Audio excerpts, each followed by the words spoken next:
যখন তখন চট করে এই রেসিপিটি করে ফেলা যায় এবং খুব সহজ একটি ডিম ভুনা রেসিপি। তো খুবই মজার। আমি প্রথমে ডিমগুলো সিদ্ধ করে নিয়েছি, সিদ্ধ করার সময় লবণ দিয়েছিলাম। তো এখন চুলে ধুয়ে খুব সুন্দরভাবে কেচে নিচ্ছি পানিটা ঝরিয়ে, যাতে করে সব মশলাগুলো ডিমের ভিতর ঢুকে যায়। তো এখন লবণ হলুদ ডিমটা খুব ভালোভাবে মেখে কড়াইতে তেল দিয়ে, সানফ্লাওয়ার তেল নিয়েছি, দিয়ে এর ভিতরে আমি খুব সুন্দরভাবে ডিমগুলো একদমই লাল লাল করে ভেজে নেব।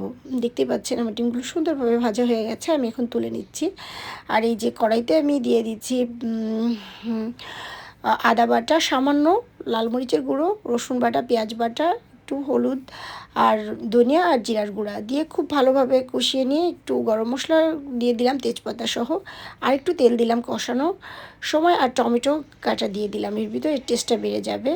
আর ওই যে হলুদ লবণের যে ছিল ওটি একটু পানি দিয়ে আর একটু মশলার ভিতর দিয়ে কষিয়ে নিচ্ছি। খুব ভালোভাবে কষানো হয়ে গেলে আমি গরম পানি দিয়ে দিলাম মশলার ভিতর। যখন ফুটে উঠেছে তার ভিতর আমি ডিমগুলো ছেড়ে দিয়েছি খুব সুন্দরভাবে, দিয়ে একদম লবণটা টেস্ট করে লবণ দিয়ে দিলাম। আর এই যে মাখো মাখো হয়ে গেলে এখন দিয়ে দিচ্ছি আমি ধনিয়া পাতা, আর খুব সুন্দরভাবে শুকিয়ে আমি নামিয়ে ফেলছি। এটি ভাত, পোলাও, যে কোনো কিছুর সাথে খুব সুন্দরভাবে খাওয়া যাবে।